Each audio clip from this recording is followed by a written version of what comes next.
the First World War. It starts with literally horses and carriages and ends with tanks. So it's the moment where modern war, you could argue, begins. From the very beginning, I felt this movie should be told in real time. Every step of the journey, breathing every breath with these men, felt integral. And there is no better way to telling this story than with one continuous shot. 3, 2, 1, go, go!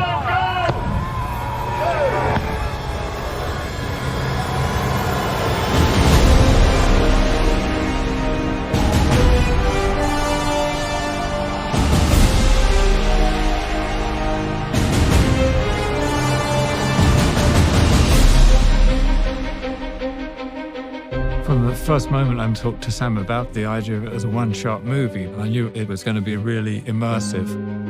It's meant to make you feel that you are in the trenches with these characters. The film in itself is a slice of time.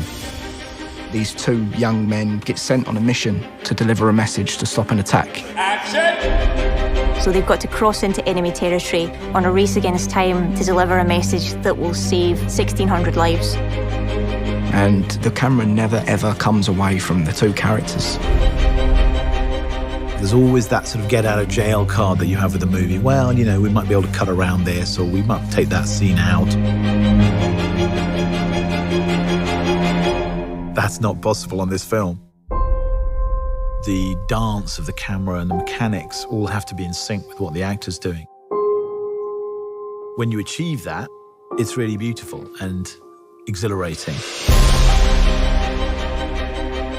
Sometimes you have a camera being carried by an operator, hooked onto a wire, and the wire carries it across more land, and it's unhooked again. That operator runs with it, then steps onto a small jeep, which carries him another 400 yards, and he steps off it again and goes round a corner. Let's go back to 1. This film does not take place in a series of interiors. This is endless exteriors. No location ever repeats, so you're constantly moving through landscapes. Being such an exterior movie, we're very dependent on the light and the weather. And we kind of realized, well, for a start, you can't really light it. Action! Because, you know, if you were running down a trench and turning around 360 degrees, there's nowhere to put a light anywhere. And because we were shooting in story order, we have to shoot in cloud to get the continuity from scene to scene.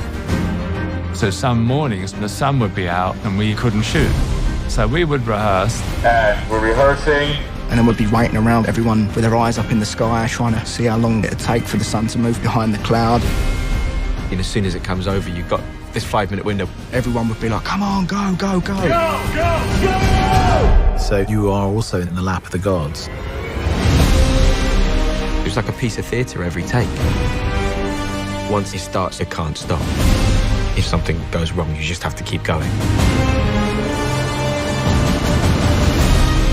Until you actually see it on a screen, you don't really realize how immersive it is and how that technique kind of draws you into it.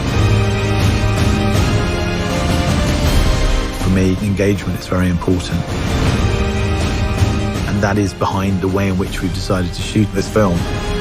I wanted people to understand how difficult it was for these men. And the nature of that is behind everything.